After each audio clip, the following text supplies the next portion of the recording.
Hello friends, welcome back to my channel. তো বন্ধুরা, তোমরা কেমন আছো? আশা করছি ভালো আছো। আমিও ভালো আছি। ভালো না থাকলেও নিজেকে জোর করে ভালো রাখতে হয়। হয়তো এই কথা শুনে তোমরা বলবে, কেন এরকম কথা বলছি? কি করব বলো?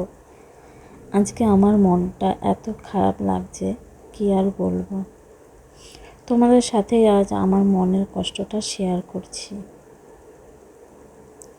তো যতক্ষণ এই কথাটা এই কষ্টটা কারো কাছে শেয়ার করতে না পারছি, ততক্ষণ আমার মনটা ছটফট করছে। খুব কান্না পাচ্ছে আজকে আমার, কেন জানি না, খুবই কান্না পাচ্ছে।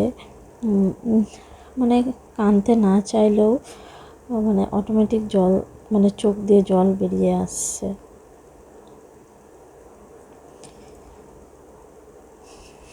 ভিডিওটা দেখে নিশ্চয়ই তোমরা বুঝতে পারছো মুখে কোনো রকম হাসি নেই আমার।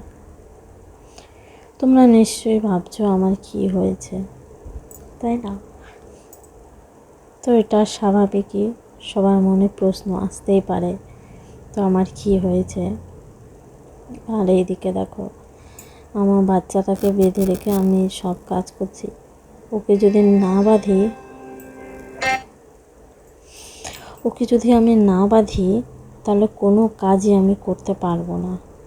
কারণ ওকে ছেড়ে রাখলে ও এত চঞ্চল, এত দুষ্টু না, যে এখানে স্ট্যান্ড ফ্যানটা দেখছো, ওখানে গিয়ে হাত দেবে, খাটে একাই উঠে যাবে, একাই নামবে। তো অ্যাক্সিডেন্টের কথা তো বলা যায় না, কখন কি হয়ে যেতে পারে।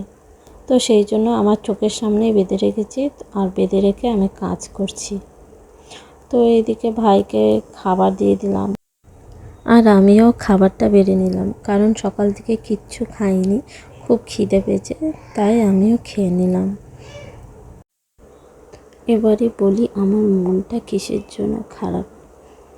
তো আজ আমার জন্মদিন, কেউ আমাকে একবারও উইশ করলো না। সবার কথা আমি নয় ছেড়ে দিলাম, আমার বরটা পর্যন্ত উইশ করলো না। কিন্তু আমি তো সবার সব কিছু মনে রাখি, সবাইকে সারপ্রাইজ দেই। আমার যতটুকু সাধ্য আমি ঠিক ততটুকুর মধ্যেই করি, কিন্তু আমার বেলা কারো কিছুই মনে থাকে না। আমি তো দামি দামি গিফট বা নামি দামি রেস্টুরেন্টে খেতে নিয়ে যেতে বলছি না।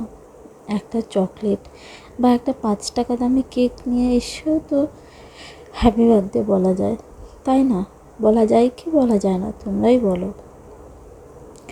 আমি ছোট ছোট জিনিসে খুব খুশি হয়ে যাই, কিন্তু সেই ছোট ছোট খুশিগুলো আমার কপালে নেই। না হলে দেখো, আজ আমার আর আমার মামাতো বোনের একই দিনে জন্মদিন। ওর জন্মদিনটা সবার মনে আছে, কিন্তু আমারটাই মনে নেই। সবাই ওকে উইশ করছে, হোয়াটসঅ্যাপে স্ট্যাটাস দিচ্ছে, ফেসবুকে স্টোরি দিচ্ছে, আর আমার বেলায় দেখো আমারটা কারোরই মনে নেই। আমি হয়তো সবার প্রয়োজন, কারো প্রিয়জন না, কারো কাছে আমার কোনো ভ্যালু নেই। তাই কি করব, তাই তোমাদের কাছে আমার মনের কষ্টটা শেয়ার করলাম। আর কার কাছে করব বলো? তোমরাই একমাত্র আছো। তাই আমার সুখ দুঃখ সব কিছুই এখন থেকে তোমাদের সাথে শেয়ার করব, ঠিক আছে? তো চলো বাদ দাও, আর এসব কথা বলতে চাই না। খুব খুব মন খারাপ করছে। আর এদিকে দেখো, আমার বাচ্চাটাকে আমি ঘুম পাড়াচ্ছি, ও ঘুমোতেই চাইছে না। তারপরে দেখো ফাইনালি পরে ঘুমাবে।